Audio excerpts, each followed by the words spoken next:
completely change the meaning of a sentence. A misunderstood sentence can reshape an entire doctrine, and a distorted doctrine can redefine the faith of millions.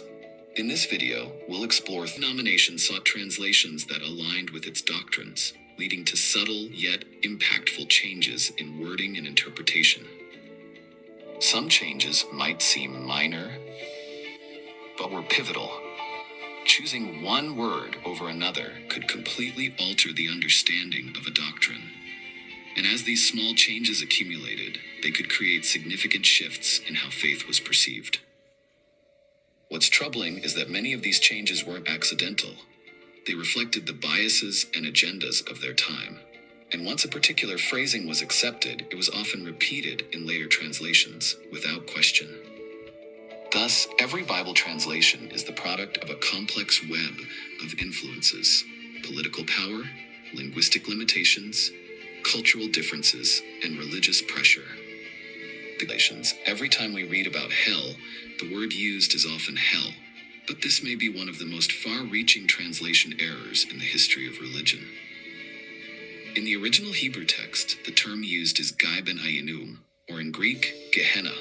This wasn't an abstract concept of hell, but a real location, the Valley of Hinnom, situated south of ancient Jerusalem. This valley carries a particularly dark history. In the Old Testament, it was the site of child sacrifices to the Canaanite god Molech. King Josiah of Judah ended this horrific practice by turning the valley into a garbage dump for the city. The waste was continually burned, creating a scene of perpetual fire and smoke. When Jesus used the word Gehenna in his teachings, the Jews of his time knew exactly what he was referring to. It was a vivid, tangible symbol of destruction and purification, something they could witness daily from the city of Jerusalem. The problem began when the Bible was translated into Greek and Latin. Gehenna became infernum in the Latin Vulgate, a term evocative of the underworld in Greco-Roman mythology. When translated into English, it became hell, a concept heavily influenced by Norse mythology's Helheim, the realm of the dead. This mistranslation, combined with medieval literature and art, most notably Dante's Divine Comedy, gave rise to an entirely new image of hell, a place of eternal torment, with fire, demons, and unending punishment. Let's break this down. First, it's a distortion of meaning.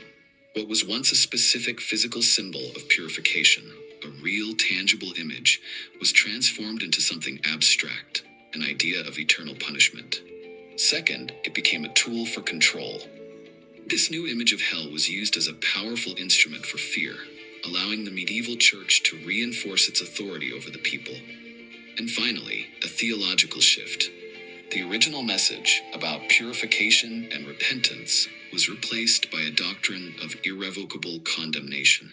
Today, the Valley of Hinnom is a peaceful park in Jerusalem, but the legacy of this mistranslation profoundly affects how we understand sin, salvation, and the nature of God. Did Jesus, when using the image of a burning trash heap to illustrate purification, ever imagine it would evolve into a doctrine of eternal torture?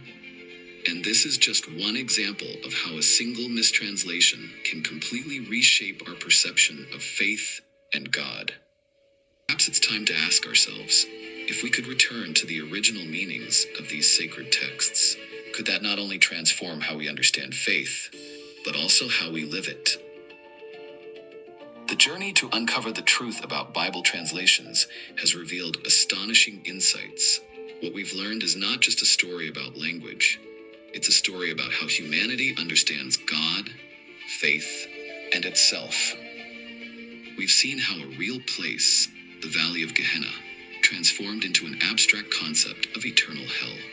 We've witnessed how Alma, a word meaning young woman, became the foundation for one of Christianity's most significant doctrines.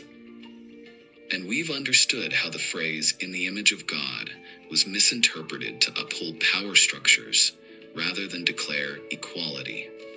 But the most important lesson we've learned is the role of context. Every word in the Bible was written at a specific time, for a specific audience, with distinct cultural and social meanings. When we ignore this context, we don't just lose meaning, we risk creating entirely new ones. What should we do with these revelations? First, we must have the courage to ask questions. The courage to acknowledge that what we believe may not be what was originally written. The courage to seek truth, even when it challenges long-held beliefs. There are many ways to begin this journey.